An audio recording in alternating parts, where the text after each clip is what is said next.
Bismillahir Rahmanir Rahim. Alhamdulillahi Rabbil Alameen. Wassalatu wassalamu ala Sayyidil Mursaleen wa ala alihi wa sahbihi. Wa baraka wa sallama tasliman kathiran ila yawmiddin amma ba'd. So just to complete this stage, which is the stage of so-called theosophy, or this stage which led to a lot of confusion and controversy.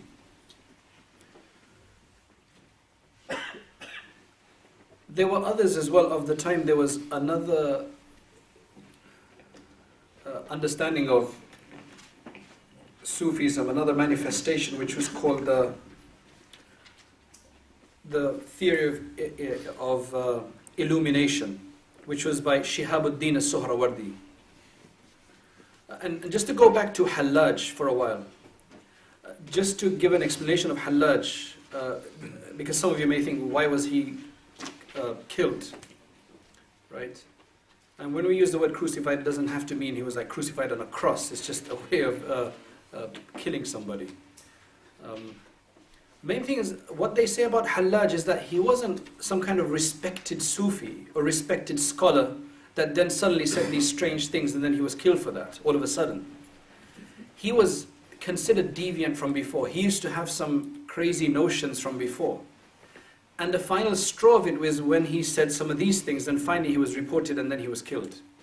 So Hallaj, according to many, there's going to be a difference of opinion here as well. There will be his defenders as well. But the main thing here about Hallaj is that he wasn't a respected Sufi necessarily from before. Right? Because you could assume that there's others who were very respected and then suddenly they kind of lost their mind. And, or they've reached a state of jalb, as they call it. So another one was Shihabuddin as-Suhrawardi, which is, he was executed, I'll use the word executed, in Halab, in Aleppo, northern Syria, in 1191. He taught that all things exist as varying degrees of light, beginning with the absolute light, the light of lights, who is God Himself. The light then spreads out from Allah in even weaker degrees to the angels, each reflecting the light above it. It's this kind of new system of lights. It's called the Ishraqi theory. And a lot of that is more popular in Iran today. Right? It's called the Ishraqi theory. This Suhrawardi, Shihabuddin as-Suhrawardi, is very different from the Suhrawardi, the Suhrawardi order, which I'll clarify later when I speak about the orders. The famous Suhrawardi order, which was very famous in the subcontinent. And he's buried, the leader of that is, the founder of that is buried in Baghdad. He's different. He wasn't charged with heresy, whereas this one was charged with heresy.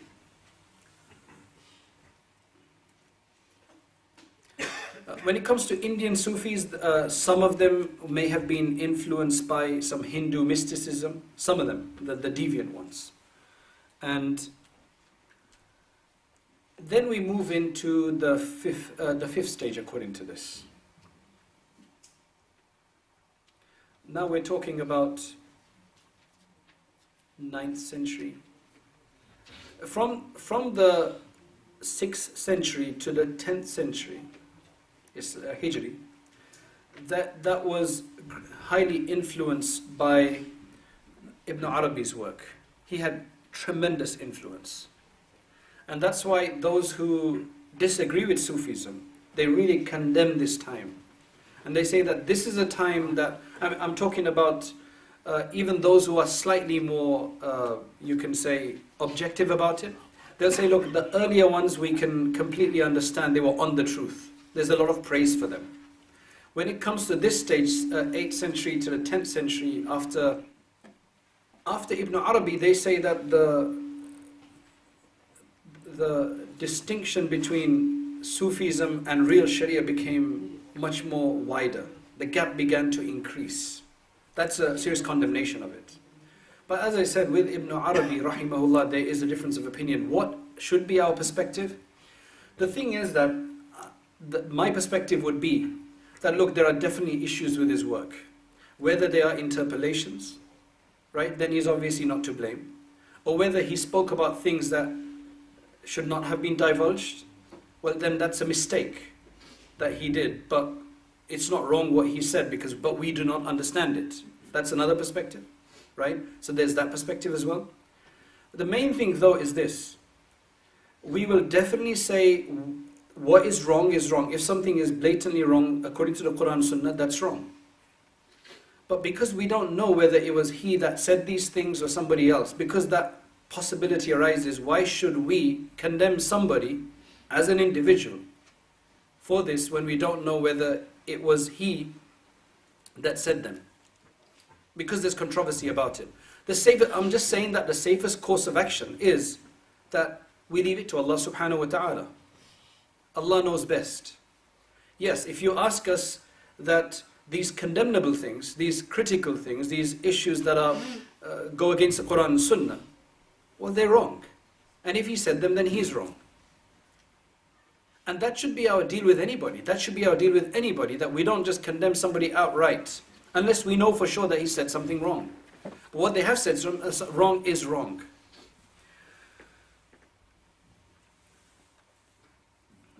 Now we come to the 10th century, to the beginning of the 14th century. So we're talking about from about 400 years ago to about 100 years ago, or about 50, 60 years ago. Very interesting period. This is the time of the explosion of Sufism. An absolute mass consumption. That after this controversial period in between, according to some scholars, initially that had a great impact on people, and thus there was a lot of controversy about it. But after that, it became more refined and people began to there was a lot of refinement. For example, the concept of wahdatul wujud was refined into wahdatul shuhud, which was not as controversial. And that was done by none other than Mujaddid, the reviver of the second centenary, which was Sheikh Ahmed Sarhindi of India, of the subcontinent, and who is greatly revered in many countries around the world for his writings. Very strict Naqshbandi way, and he was of the Naqshbandi order, and his adherence to the Quran and Sunnah, you could see from the work, is just that's what his focus is. But he was a Sufi, and he refined his understanding of wahdatul wujud to wahdatul shuhud. I said if we have time in the next section, we may be able to give some more understanding of the difference between wahdatul wujud and wahdatul shuhud at some level. But then that was like, there were reformers like him that made things that were refined in their understanding of Sufism. And that's why you had this spread. And thus, in many of the Arab countries, you had zawiyas. Zawiyas is a khanqa, is the Urdu Persian term for a spiritual retreat. So you'd have Sufis, and then you'd have somebody that would, people that would come and sit with them. Before I speak about this mass spread of Sufism, because eventually, just before the 14th century, it reaches a level where around the Muslim world, in every country, people adhere to a Sufi way. And this is not my opinion. This is the opinion of the histories about Sufism, that just about 100 years ago, nearly everybody was in some Sufi way or the other. Because if you were to ask your grandparents, they were probably in some Sufi way.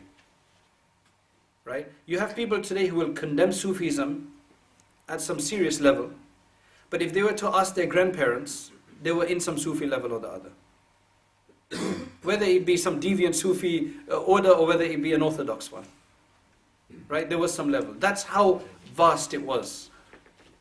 And Sheikh Muhammad Musa, he makes this very clear as well. Until the 14th century, that's the way it was around the world. And you look at the historical areas in Egypt, in Turkey, in other areas, you will see these zawiyas. Where did all of this come from? We need to speak about, after Imam Ghazali, we speak about now Sheikh Abdul Qadir Jilani. Sheikh Abdul Qadir Jilani. Sheikh Abdul Qadir Jilani, he became really popular, very influential in Baghdad. And his piety from a young age, it's recorded from a very young age, from the time he started to go for studying.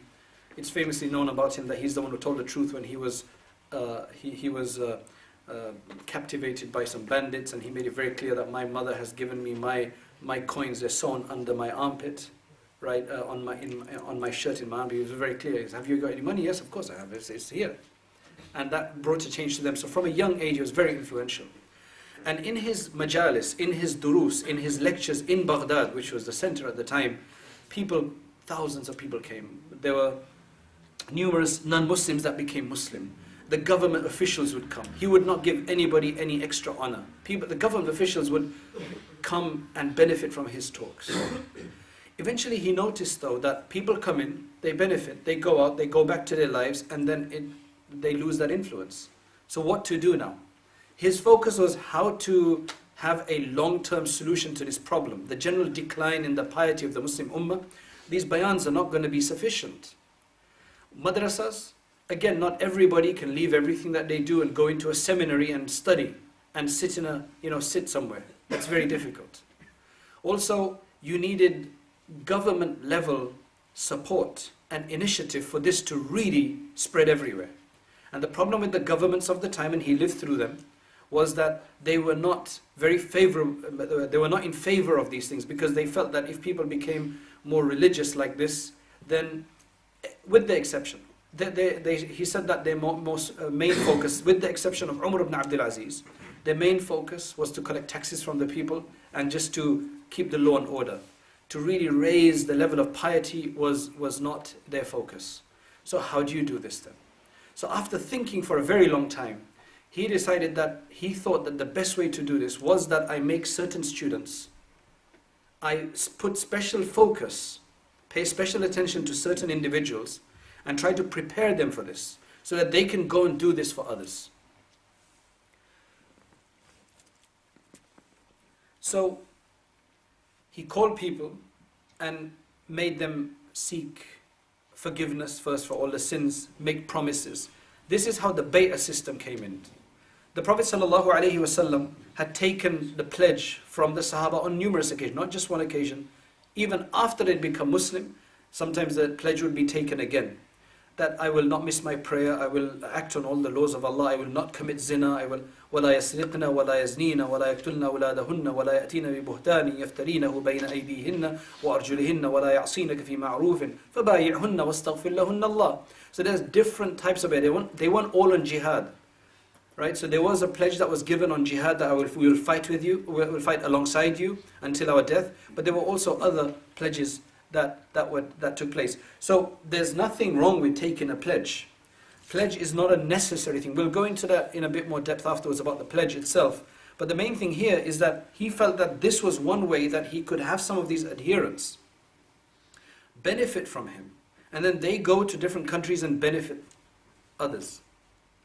And that's exactly what happened.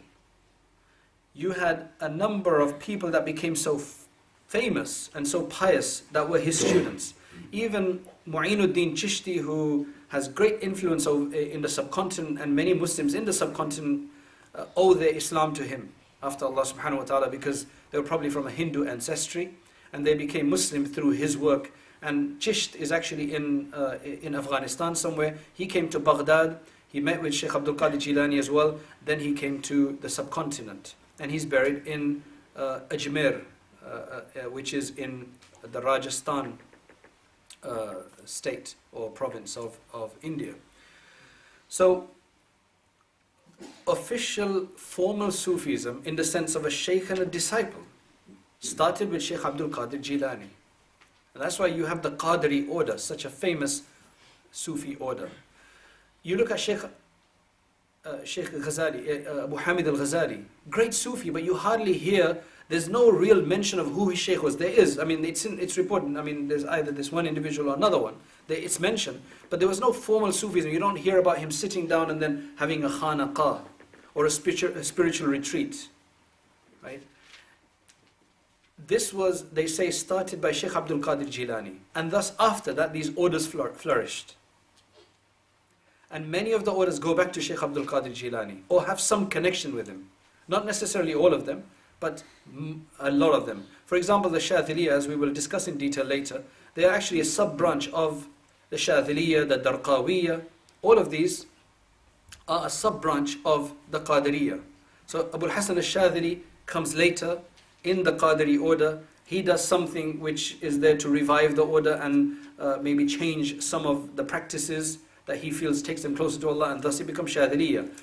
There was Darqawi, he did the same thing, and thus that becomes Darqawi order. Right? So inshallah, this will be explained a bit more when we actually look at the orders, but it was very important for us to understand where the actual formal, organized tasawwuf became. Now with anything else that is of this nature, even when you go for hadith scholars to go and study with one, sometimes people do develop a cultish mentality, where they promote their own circle more than anybody else. But that's just a failing of the human being. You cannot blame the order for that. You had hadith scholars that with one hand they will never go to listen to another one because they always listen to one of fuqaha who did that. That doesn't mean that organized fiqh, organized hadith studies is wrong. That's just part of the human way, social ways that the social mindset works and develops in certain cases. So Shaykh Abdul Qadir al-Jilani, who was, subhanAllah, well revered by Shaykh Ibn Taymiyyah. Ibn Taymiyyah calls him Sayyidina. He calls him our leader. And I'll provide some of the quotes later for you, right? But he has great respect for Shaykh Abdul Qadir. And Shaykh Abdul Qadir Jilani was a Hanbali scholar, right? And many of the Hanbalis were known to be Atharis. Not all of them, many of them. And thus against Sufism in that sense. But Shaykh Abdul Qadir Jilani, despite being a Hanbali, in fact he says that when he understood what Sufism was all about, he took it on wholesale. And he became one of the greatest Sufis of organized tasawwuf today that everybody knows about is Shaykh Abdul Qadir Jilani. And he's a Hanbali scholar. Well respected by Shaykh Ibn Taymiyyah, Ibn al-Qayyim and all of these. And thus what you have then is numerous people. I mean, there were thousands of people in his majlis anyway. But then the specific students I had, countless people were guided through his path of discipline into the devotion of Allah subhanahu wa ta'ala, virtuous living according to the life of Rasulullah sallallahu alayhi wasallam. And thus his disciples then went and propagated what now then became known as the Qadiriyya order. He didn't say you will go and propagate and you'll call it Qadiriyya. It was not organized in that way. His was on a very informal basis that you have to study, you have to go and propagate. Later it became, oh, this is the Qadiriyya order. Names always develop later. I mean, Imam Abu Hanifa never said, we will be called the Hanafis. That was a later development, the Hanafis. Right? It's always a later development. So, branches of this, they spread to Yemen, to Hadramaut in Yemen, to the subcontinent, to Indonesia, around the world. North Africa, all of these places, full of Sufism. You have, for example, Sheikh Shihabuddin al-Suhrawardi, 593 to 632 Hijri. He was the successor and nephew of Sheikh Abu Najib al-Suhrawardi, the founder of the Suhrawardiya order. He wrote a popular work called Awarif al-Ma'arif. He benefited from Shaykh Abdul Qadir Jilani. We'll talk more about the development of the orders inshaAllah later on. But now to move on to this section between the 10th Hijri and the 14th Hijri. So what you had now was, in all of these places around the world, they became so popular now the government, the Muslim officials, the rich people, they began to establish these endowments, these wuquf, for these Sufis. Because many people, the benefit of these Sufis was that you could be doing your work, you could go and you could sit for a few days, for some time, and you would be part of this order. Because you'd given a pledge, the benefit of the pledge was that you have this connection. You've kind of obligated yourself. So it's a kind of a reviving of your deen as such. And these, they spread around. So for example, you had the ribats in Morocco and Tunisia, they're called ribat there. So even today you go in a historical building, you'll see the ribat. Ribat are these spiritual retreats in the, you had zawiyas. If you go to Palestine, you go to Jordan, not as much in, maybe in the other areas of Jordan, because Amman is quite modern, but like Syria, you'll see a lot of zawiyas. Then you had the khanqahs in Iran, in the subcontinent. They were called khanqahs. These were all spiritual retreats. And then in Turkey, you had the tekkis. That's a spiritual retreat. It's called the tekkis. So from Morocco to Central Asia, you had a spread of these Muslim orders, all these different orders, and the sheikh of each order, he'd be a successor of the original founder of it, presided over one of these khanqahs or one of these spiritual retreats. And then there the murids came, and so on.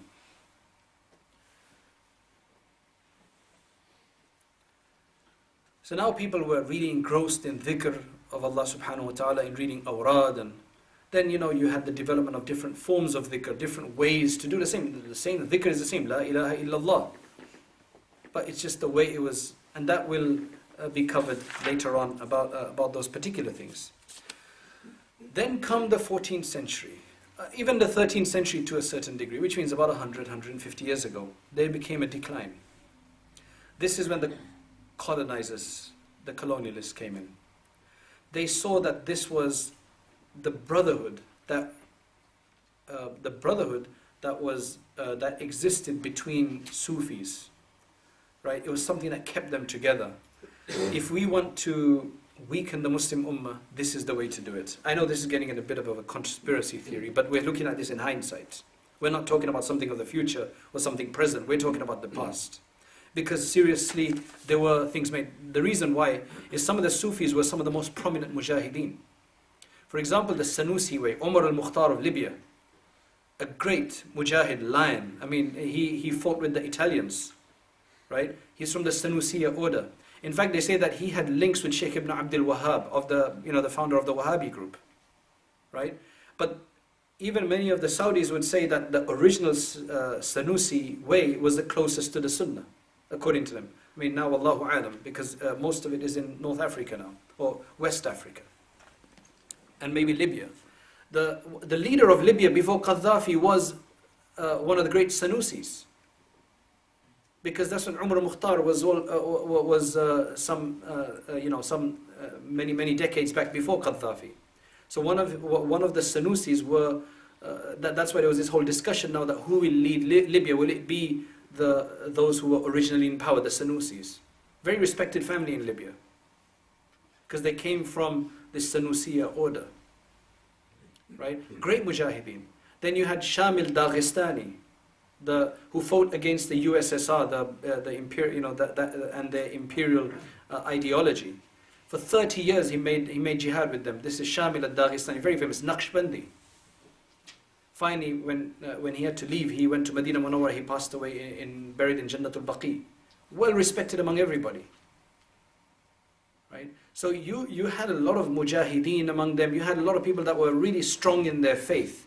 They were not. I mean, there were others that were lax in jihad. There were others who were known for being lax in jihad as well. There was no doubt about that.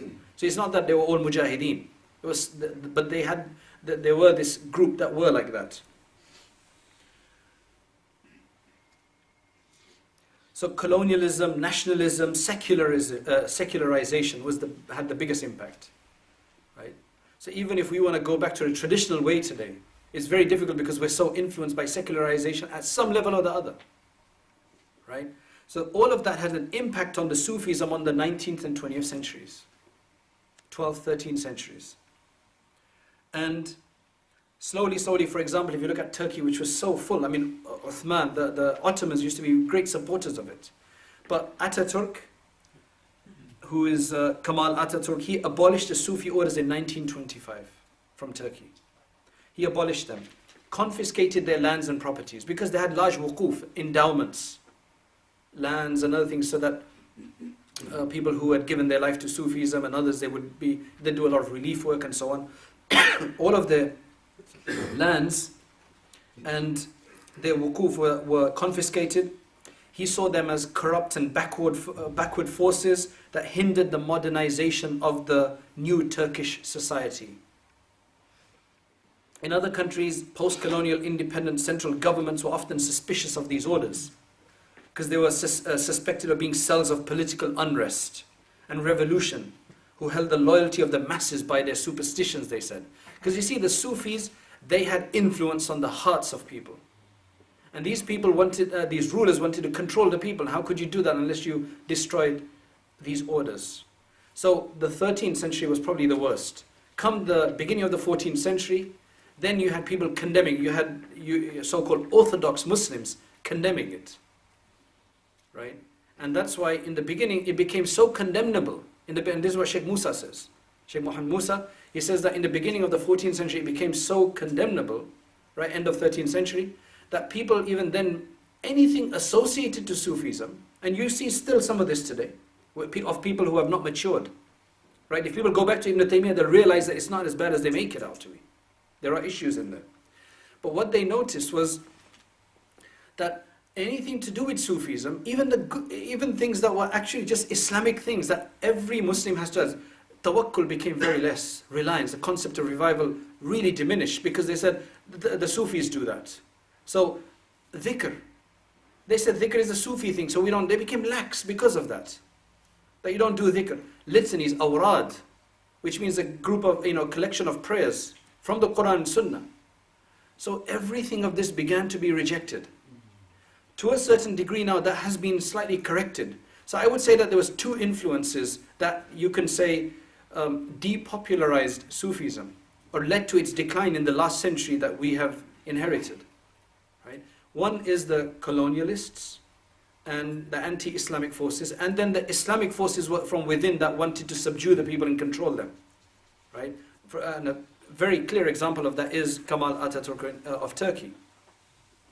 And then you've got the religious fanatics that considered everything of Sufism, just completely brushed it aside and said anything to do with it, and that led to a laxity in their own religion.